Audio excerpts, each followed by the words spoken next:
Realmente es un privilegio poder tener un libro tan hermoso como el de Iván Acosta, con una canción cubana en el corazón. Como ustedes saben, Iván Acosta es el autor del Súper, de quien estábamos hablando hace un rato, y de unas 16 obras teatrales más. Es el autor también de la película Amigos, de otros largometrajes documentales y de ficción. Alguien que este título, con una canción cubana en el corazón, realmente es algo muy cotidiano en su vida y en su obra. En todas las obras de Iván, teatrales y cinematográficas, la música está muy presente, la música cubana sobre todo, aunque él tiene una gran experiencia como productor de conciertos de música de jazz. Jazz latino, pero también se escapa de esas fronteras, ¿no? Y él ha escrito este libro muy hermoso y muy interesante, que está compuesto por 280 carátulas de LP. De hecho, el libro tiene el formato y el tamaño de un long play porque tiene 2 long play, de verdad, pueden escuchar. Y el que no quiera, bueno, pues puede comprárselo con un CD. Pero ahora ha regresado la moda, para suerte, ¿no?, de los coleccionistas y de la gente que estaba botando los libros, los discos, los botaba. Ahora ya en cualquier librería te venden un equipo para poder escuchar un disco de larga duración. Tiene esas 280 portadas, tiene 80 cuentos, viñetas, relatos, pequeñas historias sobre su vida en Cuba, sobre cómo escapó en una lancha en el año 1961 con una veintena de personas, y cómo ha sido su vida en el exilio en la ciudad de Nueva York, donde ha vivido casi 60 años. Alfredo Triff, profesor, músico, un intelectual cubano que admiro, conocedor, amigo de la obra de Iván Acosta, nos ha dado el privilegio de hoy hablar del libro y de Iván. Iliana Fuentes, que yo creo que ha vivido casi que los mismos eventos que Iván en Nueva York, porque juntos llevaron adelante el Centro Cultural Cubano de Nueva York, que creo que fue en el año 72, por ahí. En el 73. En el 73, así que imagínense. Y ellos allí empezaron a hacer cosas muy importantes por la cultura de la diáspora, que es el museo que hoy, para suerte nuestra, tú diriges aquí en Miami. Tenías un texto para leer sobre este libro que se llama Mucho más que una canción. Una canción cubana del corazón. Así que cuando quieran. Empiece. Es un placer para mí, buenas noches. Es un placer para mí presentar una vez más en Miami este libro de Iván Acosta, aunque esta vez lo estamos presentando en español, lo anterior fue en inglés. Este es el libro más reciente de Iván, un santiaguero neoyorquino, de quien es un privilegio poder decir que es mi amigo del alma desde 1968. Toda la vida así. Y que me consta se ha pasado la vida documentando, conservando, celebrando e imaginando la historia y la cultura de nuestro pueblo desterrado. Quiero agradecerle al Hispanic Cultural Center de Miami y a su director, el incansable Pedro Pablo Peña, por esta tertulia recurrente y este bellísimo espacio al que dedica su vida entera, su talento y su tiempo. También quiero agradecerle a los organizadores del Festival Vista, que creo que está en su 5ª edición o su 4ª edición. Séptima edición. Sí, el tiempo se va volando, caballero. Su 7ª edición, porque todos los años, con mucho sacrificio, preparan estas tertulias, estas reuniones, estas exposiciones, y uno desde afuera uno no se da cuenta del trabajo que todo eso da y lo que cuesta, pero yo que llevo más de 40 años de mi vida en este giro, les puedo decir que hay que ponerle una estatua a todas las personas que se dedican a organizar actos culturales, sobre todo en la comunidad, porque cuando uno está, yo estuve por mucho tiempo en la Universidad de Rutgers en New Jersey, y como tú también sabes, cuando uno está en una universidad, por ejemplo, la universidad siempre provee, siempre resuelve, siempre uno tiene siempre alguien a quien llamar y dice, los micrófonos se nos olvidaron o algo así. Pero cuando uno está solo en el sentido de independiente, ¿no? Haciendo festivales como este y actividades como esta, verdaderamente nadie tiene una idea exacta del sacrificio y la dedicación y el amor que esas personas le ponen a la labor cultural. Así que quiero agradecerles a ustedes por este trabajo incansable que también hacen. Y quiero agradecer la invitación a participar en este evento, a quien también es mi amigo de la causa de una Cuba libre, amigo del exilio diáspora cubana, al infatigable periodista Luis Leonel León, que también es iniciador de la colección que se presentó en la primera parte del programa y en la cual quizás colaboremos en el futuro. Espero que sí. Aunque yo no, como esto no es una dictadura, es una democracia, yo no soy la única que tiene parte en la decisión. La Biblioteca del Congreso ha clasificado este libro como una canción cubana en el corazón bajo varias categorías. La categoría de biografía y autobiografía de compositores y músicos, historia del Caribe, de las Antillas Menores y Cuba, bajo la categoría de música, ciencias políticas, por ideologías políticas, comunismo, poscomunismo, socialismo, bajo también la categoría de costumbres y tradiciones, emigración e inmigración. Ciencias sociales por ensayo, estudios étnicos, estudios hispanoamericanos, folclore y mitología. Así que uno puede preguntarse, cuando uno ve todas esas categorías en el libro, uno tiene que preguntarse, bueno, ¿y de qué trata este libro? ¿No? Y yo creo que también hay unas categorías que la Biblioteca del Congreso simplemente no incluyó. Diseño gráfico y comunicaciones, porque el libro es una belleza en ese sentido y un logro. Estudios de raza y género, porque hay mucho que se revela sobre la historia de Cuba y sobre la sociología y antropología de lo cubano, tanto en la isla como en la diáspora. Historia afrodescendiente cubana, lo que en inglés le diríamos afro-cuban, pero bueno, es la historia de la afrodescendencia en Cuba y la historia también de la América cubana, Cuban America.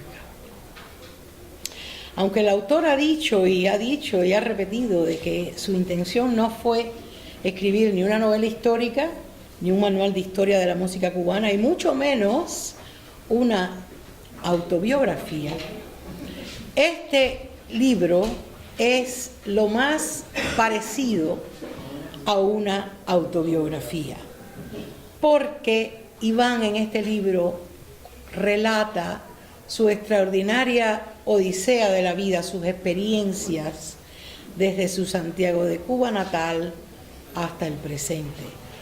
Así que no es una autobiografía, pero es una autobiografía. Este libro lo remonta uno a los carnavales, casi uno lo puedes escuchar con los discos y con los CDs, pero nada más que leyendo y viendo las ilustraciones, uno se siente que está en medio de una conga, está en los carnavales. Esa cubanidad de la música y de la danza, sobre todo, uno la palpa de hoja en este libro. Es una joya en realidad. Iván nos empieza a contar de una manera increíble sobre el asalto al cuartel Moncada, que fue el primer ataque, como todos sabemos, perpetrado por los revolucionarios bajo el liderazgo, pero la ausencia de Fidel Castro, que no se apareció por allí ni por los alrededores, en el medio de la temporada de carnaval, y así cambió la historia de Cuba y cambió la historia de todos nosotros, tanto de los cubanos dentro de la isla como los que tuvimos que ir a la diáspora. 1959 es el principio del rápido y violento final de la zarzuela, la balada romántica y los boleros en Cuba. Y el final también de la influencia, por lo menos real, después la hubo, y se puede decir que quizás siempre la hubo, pero oficialmente cesó de tener influencia la música norteamericana y hasta cierto punto la europea. Poco después del 59, Ernesto Lecuona y Osvaldo Farrés van al exilio, salen de Cuba al exilio, como lo harán docenas y docenas de tenores y sopranos con ya establecidas y muy distinguidas carreras. Dice una canción que el son se fue de Cuba, pero no solo se fue el son al exilio, se fue el cha-cha-cha, se fue la rumba, se fue el Mozambique, se fue el frisón, se fue la pachanga y el mambo. El hit parade de la música cubana fue diezmado e inmediatamente reemplazado por marchas y canciones revolucionarias. Yo era una niña cuando aquello, tenía 10 años. La nueva ola de la canción cubana, que tenía una gran influencia de la música pop norteamericana, pronto pasó a ser música enemiga. Y hay algunos de ustedes que se deben de acordar de esa etapa. Y también tuvo que desaparecer. No había espacio en la nueva Cuba ni para Luisito Bravo, ni para Eduardo Davidson, ni para Freddy, ni para un grupo como los Zafiros, que se parecían muchísimo a los Platters americanos, y que por eso sufrieron verdaderamente la censura y la desaparición por parte del régimen, porque eran demasiado americanos. Igual que pasó con el Capitolio Nacional en La Habana y con todo lo que se relacionaba con la República de Cuba, la presencia de estos músicos y artistas de todas las disciplinas, intelectuales, profesionales, académicos, periodistas, ya no era necesaria ni deseada en aquella Cuba. Y les voy a leer un pedacito de la página 82, gracias Luis, que revela muchísimo de aquel momento. Dice: el Capitolio Nacional ya no era necesario. Se habían acabado los senadores y los representantes. Supuestamente con ellos se había acabado la corrupción política y junto con todo aquello también se había acabado la joven y frágil democracia cubana. Los elegantes pasillos de mármol lucían enfangados y rayados. A un comandante del Instituto Nacional de la Reforma Agraria se le ocurrió traer un camión de ganado y puso las vacas y los toros a pastar y a pasear por los pasillos del Capitolio. Era un espectáculo surrealista.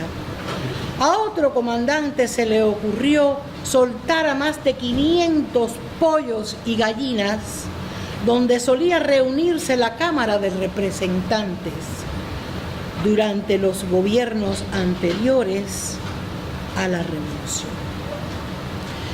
Ese desprecio, esa falta de respeto, esa desfachatez y la palabra es desprecio, con que todo lo que simbolizaba la República y los años anteriores al 59 se vio reflejado de igual manera en las artes y en la cultura.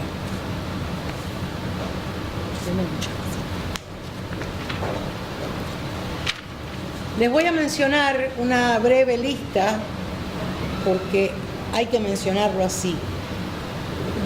Váyanse, aquí no los queremos, el famoso discurso a los intelectuales, que se vayan, aquí no los necesitamos, aquí la escoria, que fue palabra que se usó después, pero bueno, era lo mismo.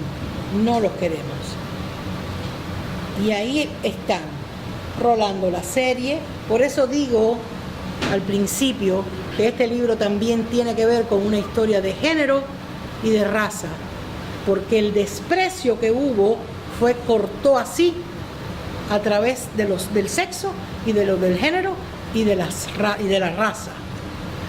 Rolando la serie, Roberto Ledesma, Olga Guillot, La Sonora Matancera, Celia Cruz, José Fajardo y su orquesta, Nico Membiela, La Lupe, Zoraida Marrero, Blanca Rosa Gil, Fernando Albuerne, Tony Álvarez y Olga Chorens, conocidos como Olga y Tony, Eduardo Davidson, Bebo Valdés, Miguelito Valdés, Manolo Álvarez Mera, Osvaldo Farrés, María Luisa Chorens, Orlando Contreras, Xiomara Alfaro, Julio Gutiérrez, Luisa María Güell, uno por uno. Y esto es por arribita de la lista, y solamente porque tiene que ver el libro con la música, nada más que menciono los cantantes y los músicos.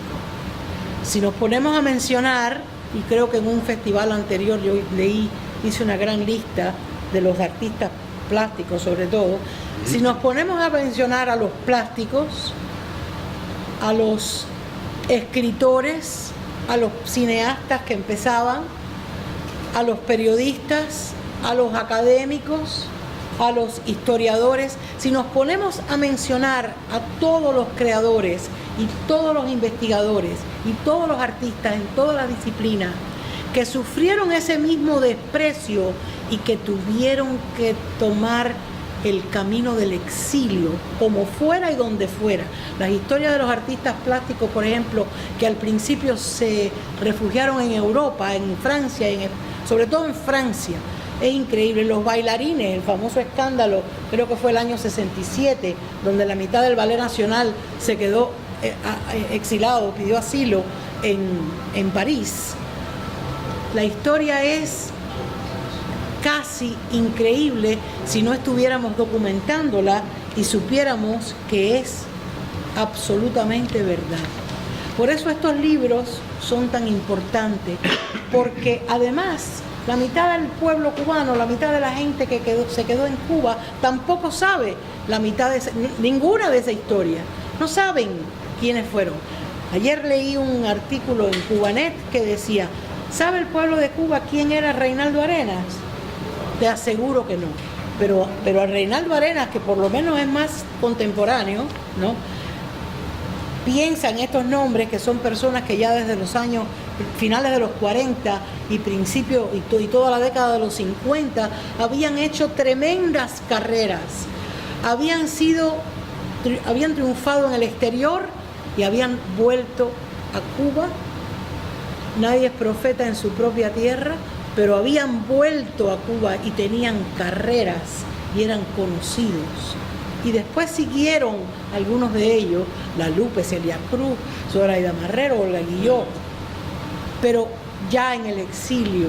Y ese libro también es importante porque a partir del 60, 61, Iván empieza a contar, que es más o menos la época que él se va de Cuba, él empieza a contar cómo los artistas se reinventan y hacen sus carreras de nuevo, algunos en México, otros en Puerto Rico, otros en Nueva York, que siempre había sido una cuna, un lugar que atraía a los músicos sobre todo, lógico, y esa es nuestra historia. Esa historia hay que contarla, hay que documentarla, hay que enseñársela a nuestros hijos en las escuelas. Por eso tenemos este museo, por eso este museo de la diáspora. ¿Por qué? Porque ni la historia ha pasado de moda, ni a nadie le interesa, como uno oye a veces. No, eso ya no le interesa a nadie, muchachos. Eso es historia antigua. Vámonos a La Habana a comprar algo en la plaza de la catedral. Lo que se ha puesto de moda al quien no es historiador y no es documentalista y no es profesor y no le interesa mantener el récord de esa cultura, que es tan importante. Olga Connor dijo en el panel anterior que no le habían enseñado en la universidad lo de la guerrita de los negros, que en realidad, tengo que decir, fue un genocidio racial, y así es como hay que llamarlo, y así es como hay que conocerlo.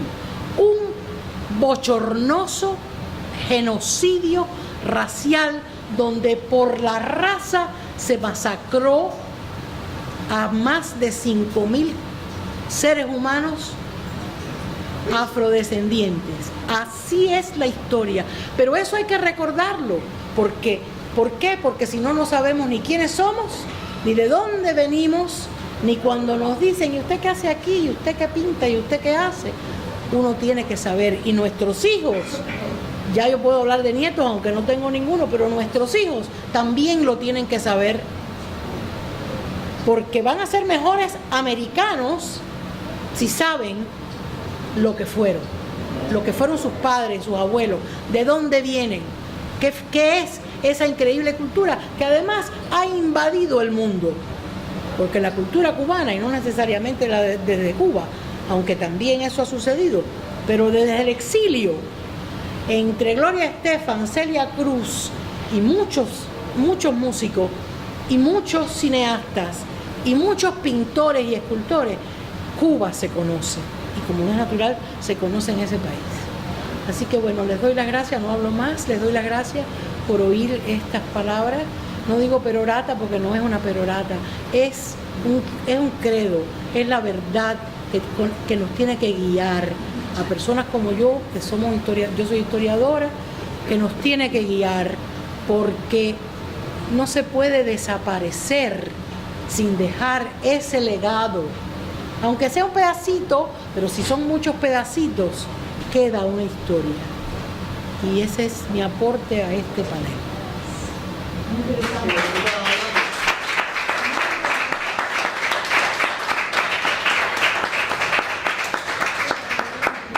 Estaba hablando, ya me estaban mandando mensajes de texto de la gente por dónde puede comprar el libro si está afuera. Así que le ha hecho una muy buena publicidad. Alfredo es otro conocedor. Vamos a dejar que Alfredo hable y después hacer una segunda parte de la obra y de la vida de Iván, y también tiene su ensayo, su versión de este pedazo del exilio, ¿no? Bueno, primero deseo agradecer a Lionel por la invitación al Festival Vista de Miami, el número 7. Es un placer estar con ustedes esta tarde. Lo que quiero hacer ahora, nada puede superar lo que acaba de decir mi colega Iliano, ¿no? Así que no me voy a meter en eso. Yo, como músico, puedo decir que el trabajo que hace Iván es un trabajo de DJ, realmente. Un trabajo de DJ, es un trabajo curatorial, si se quiere verlo. Y es su manera, o sea, es una manera de conocer a un exiliado tan importante como él, poder oír los 26 tracks, las 26 selecciones de los 2 LP o de los 2 CDs. Yo lo tengo en CDs y puedo decirles que hemos pasado muchas fiestas escuchando los 2 CDs de Iván. Ramón Veloz, Luis Bravo, Comparsa de los Hoyos, Conga de Santiago, Conga Carabalí, Sindo, Celina y Reutilio, Los Compadres, Benny Moré, Trío Matamoros. Esa primera introducción, que también tiene que ver con su vida, porque obviamente Iván es un muchacho joven a fines de los 50. A principios del 50, sí, durante el ataque al Cuartel Moncada es un niño, pero ya se hace un joven, y un joven de verdad que camina a La Habana, porque él viene de Oriente para La Habana. O sea, estas 13 primeras canciones te dan un corte de lo que él quiere que tú veas, ¿no? Y yo te diría que eso es música campesina. Aquí tienes música campesina en la primera parte, tienes la música popular fuerte y tienes, por supuesto, la conga, tienes la música afrocubana fuerte, ¿no? En la segunda ya tú tienes yo te podría decir el segundo punto de vista, ¿no? Que es ya la canción Guillot, La Aragón, La Matancera, Pacho Alonso, La Lupe, Dámaso, Eduardo Davidson, que yo lo conozco, yo no sabía quién era Davidson. Yo particularmente no conocía Le Frisson, yo no sabía que era esto, ni sabía que Davidson era conocido antes. Claro, el frisón fuerte él lo hace acá, Sí. lo hace acá, y David Oquendo y Cándido Camero después se mete un poco en la salsa, ¿no? Él se mete ya al final en la salsa, de modo que desde el punto de vista musical, repito, es una curaduría muy linda de él. Se puede curar de muchas maneras. Esta es la manera en que él lo cura. Otra cosa del álbum que ya mencionó Lionel es sencillamente el diseño gráfico que tiene. Desde el punto de vista del diseño gráfico nada más, uno se puede enamorar de esas portadas. Y de hecho, existe un género de colección de portadas de discos. No ya hablo del disco, que es una colección, no, de la portada de ese disco. Y se sabe, por ejemplo, que la época del diseño gráfico durante el jazz americano, del bop y el bebop y el post-bop, es muy importante, porque tiene grandes diseñadores y fotógrafos norteamericanos. Bueno, lo mismo pasa aquí. Así que es de verdad un deleite, ¿no? Sencillamente ir viendo, ir conociendo la manera en que estos diseñadores presentaban. Es una manera de presentar la música, ¿no? Me parece el libro un regalo. Ahora bien, yo lo que quiero es sencillamente leer 2 páginas. Yo quise un poco que reseñar lo que había visto. Y Liana, por supuesto, el trabajo de Liana es un trabajo mucho más en detalle, ¿no? Entonces, voy a leer. Quisiera resumir algunas páginas de la vida de Acosta, de lo histórico a lo prerrevolucionario. Y ahora cito: en la víspera de Santa Ana, 1953, los adultos allí reunidos para festejar a mi mamá planeaban amanecer la mañana del 26 bailando al compás del trío Matamoros de Félix Chapotín y de sus estrellas. De lo campechano. Cuando la tía Emma, admiradora del punto guajiro de Celina Rautilio, excava la tierra buscando un supuesto tesoro enterrado al pie de una mata de mamoncillos. De lo campechano, cuando en Santiago, de lo cubano mitológico, cuando en Santiago tenía sus pequeños monstruos, vemos a Ivancito con su primo a caballo en dirección al Batey para oír a los guaracheros de Oriente. En busca del Huije. Él se recuerda de esa canción, que resulta ser un montón de truchas de río podridas. ¿Cuándo llegará la Nochebuena? ¿Cuándo llegará? En mi familia, con lechón relleno al pincho, dice él, en plena campiña, al son del septeto de Ignacio Piñero y Abelardo Reynoso.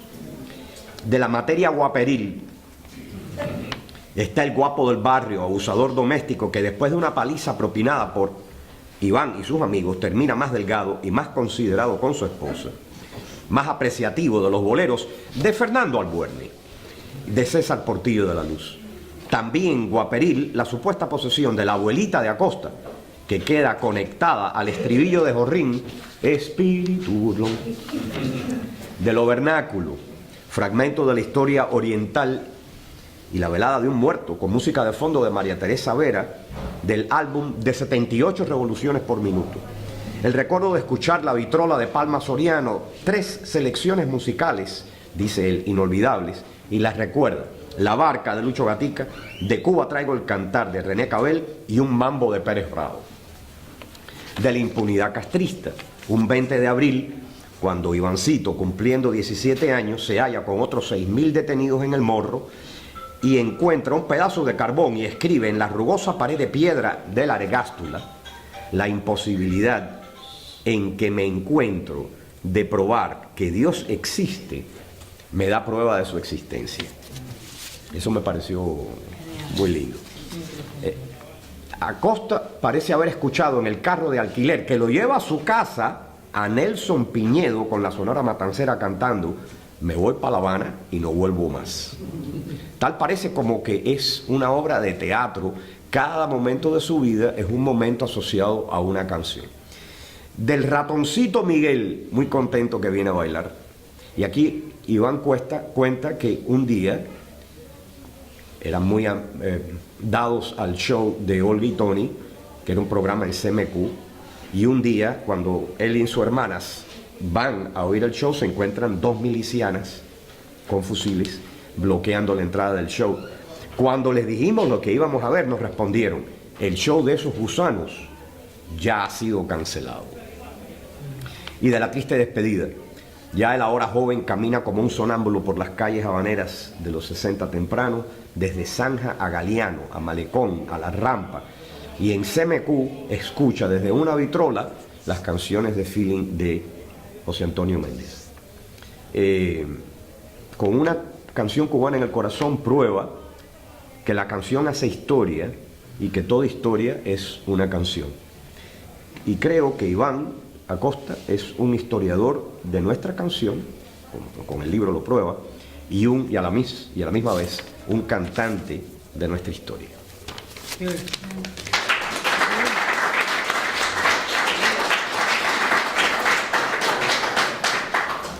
Tenemos muy poquito tiempo, ya me está diciendo, cada vez que usted ve que yo cojo el teléfono es que Isabel me dice que me apure. Si quieren preguntarle algo, tú eres si quieres puedes acercarte para que te escuchen. Solo decir una cosa, señor, mire, nosotros, mi esposo y yo estábamos intentando en Cuba hacer un archivo de la historia de la música cubana.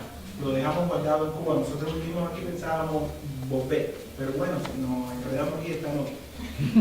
Una de las dificultades fundamentales con las que nosotros nos encontrábamos allá en Cuba en relación a la gente que no conoce la historia de la música cubana es el modo que se le cuenta la historia, el modo que uno le cuenta la historia. No hay una escuela de pedagogía cubana que la haya logrado superar usted. De hecho, las escuelas antiguas en las que usted aprendió su magisterio las están derrumbando, ¿no? Y ya no hay maestros que eduquen, historiadores que puedan contar la historia en general, la historia del mundo, ¿no? De una manera práctica, amable, hábil, que atraiga a los jóvenes. Y eso está haciendo, y eso va a ser un problema muy grave en los próximos años cuando tengamos que reconstruir la cultura cubana, porque no se conoce lo que ocurrió y no se va a poder decir a dónde vamos. ¿Entiendes? Entiendo perfectamente, y quiero decirle que muchas veces cuando la gente, cuando algunas personas cuestionan ¿y por qué un museo de la diáspora? ¿Y por qué conservar la cultura que se ha producido en la diáspora? No es solamente la cultura que se ha producido en la diáspora, es la recolección, la recopilación de lo que se borró de la historia oficial para borrar toda influencia de la República y lo de antes. Entonces, y eso se habla mucho con el cine, que se habla de que todo el cine cubano es histórico, pero del siglo XIX, del siglo XIX para atrás, o sea, o para criticar lo más reciente de la República. Pero esos 60 años, 59 años, 57 años de la República se borraron. Cuba se inventó, de acuerdo al discurso oficial, el 1 de enero de 1900, ni siquiera el 26 de julio del 53, el 1 de enero de 1959. Entonces, ¿para quién se hace esta labor de recopilación y de conservación? No es solamente para nuestros hijos y la diáspora y el mundo entero, es para el propio pueblo de Cuba que no sabe, me erizo cuando lo digo, no tiene noción de los primeros 59 años de su historia, de la historia de sus abuelos, de sus padres, de sus tatarabuelos, de dónde vinieron. Eso es, y esto que está diciendo, ¿no? De que no se tiene el material para estudiar, es es un crimen de lesa humanidad negarle, ocultarle a un pueblo su historia, sus capítulos buenos y sus capítulos no tan buenos y lo que sea, pero su historia, porque uno tiene que saber, los pueblos que no saben de dónde vienen y a quienes se le borra la historia son huérfanos, están mutilados. Así que este trabajo de conservación tiene que ver con eso y yo me alegro mucho que usted haya hecho ese comentario. Mira, una de las anécdotas, me alegro mucho que hayas ido a través de las anécdotas, porque el libro es una delicia leerlo. Y como dijo ayer, es una autobiografía, pero es también una historia de la sociedad cubana. Él trabaja en un restaurante y Freddy era la música que tenían puesta todos los días, que era la famosa cantante negra de quien habla Gabriel Infante en su libro de Triste Tigre. Ella cantaba bolero. Ella cantaba bolero. Entonces, viene la gente del grupo de los cuadros revolucionarios, ahí en el año 59, y le dicen, quiten eso. Exacto. Es decir, que enseguida ya hay una anécdota ahí que demuestra lo de borrar. Pero la otra cosa que yo quería decir es que yo ayudé haciendo una entrevista al grupo de los originales que incluía Fajardo y todos los grandes músicos cubanos que estaban en Nueva York. Y el disco no tuvo repercusión, porque aquí la gente en todo el mundo entero lo que quería comprar era Buenavista sobre todo. Claro. Porque la propaganda que ha salido de Cuba es que nuevamente, solamente los que están en Cuba tienen valor. Pero si sale un cineasta fuera de Cuba para hacer películas, les cuesta mucho trabajo porque necesita un equipo y nadie les quiere ayudar. Entonces ese disco que lo pagó Horacio García no tuvo éxito. Y eran nada menos que los grandes músicos que salieron de Cuba, de pintura y trabajo. Para el 20 de mayo de este año, del 2018, en el Kennedy Center va a haber un festival de Cuba al que viene Omar Portuondo, como si no hubiera más ninguna cantante en Cuba, Omar Portuondo, los Bam Bam y no sé cuántos grupos, sí, el grupo, viene todo el que está, aunque hay gente de afuera, pero hay gente, la gente que está de afuera, la conocen en su casa a la hora de almorzar. Hace poco que están en la diáspora, o sea, están tapando la homogeneidad de ese festival con 3 o 4 nombres. Ahí no está Paquito de Rivera, ahí no está Arturo Sandoval, ahí no están los Estefan, Amaury Gutiérrez, no hay nadie conocido. Y es en el Kennedy Center. Por eso, aunque esto no es un anuncio político pagado, pero por eso uno le ha dado la vida a esto de conservar la cultura cubana en toda su expresión, no solamente las artes, sino la antropología, la historia, la sociología, la historia de cómo llegamos aquí, los diferentes grupos, etcétera. Eso nosotros no lo podemos perder, porque si de verdad somos los judíos del Caribe, como dice, al caballo que le tenemos que apostar es a la conservación de la cultura y de nuestra historia, porque al paso que vamos, en otros 5 o 6 años nos borraron del mapa, y eso habrá mucha gente que no le interesa, incluso cubanos, como es natural, no les interesa, pero a los que sí estamos en esto, que somos historiadores, músicos, cineastas, profesores, escritores, lo que sea. A los que estamos en esto, tenemos que buscar que la comunidad apoye, que los filántropos cubanos respondan, que hay unos cuantos. Hasta ahora la historia recoge a María Luisa Gómez Mena y a Oscar Cinta. No hay mucha gente más, habrá 2 o 3 nombres más, y perdón al que me olvide, pero hay que apostar por la cultura y por la conservación de esa historia, porque verdaderamente no tenemos de otra. El legado, por eso el pueblo judío es tan fuerte, porque donde quiera que tú vas, a cualquier ciudad que tú vas, te encuentras 4 museos, uno del Holocausto, uno de la historia no sé qué, otro religioso, del pueblo judío, porque de algo están, de lo que están muy orgullosos y de lo que están convencidos que ellos no pueden dejar desaparecer, porque ellos desaparecen en el intento, en esa barrida, es su cultura y su historia. Y tenemos que ser así. Y por eso uno está como obcecado con esto. Uno dice, ay no, pero que ella está histérica, ella está fanática. No es que yo esté ni histérica ni que yo sea fanática. Es que yo lo he visto. Son 40 años, como tú dijiste, en este giro. Yo tenía, qué sé yo, cuando conocí a Iván, 20 años, y ahora tengo 69, voy a cumplir 70. O sea, es una vida entera. Te ves jovencito. Me veo muy bien. Y no me he hecho nada. Vale. Pero esa es la realidad. Esa es la realidad. Ya tenemos... Sí, estamos bajados. Pero empezamos tarde.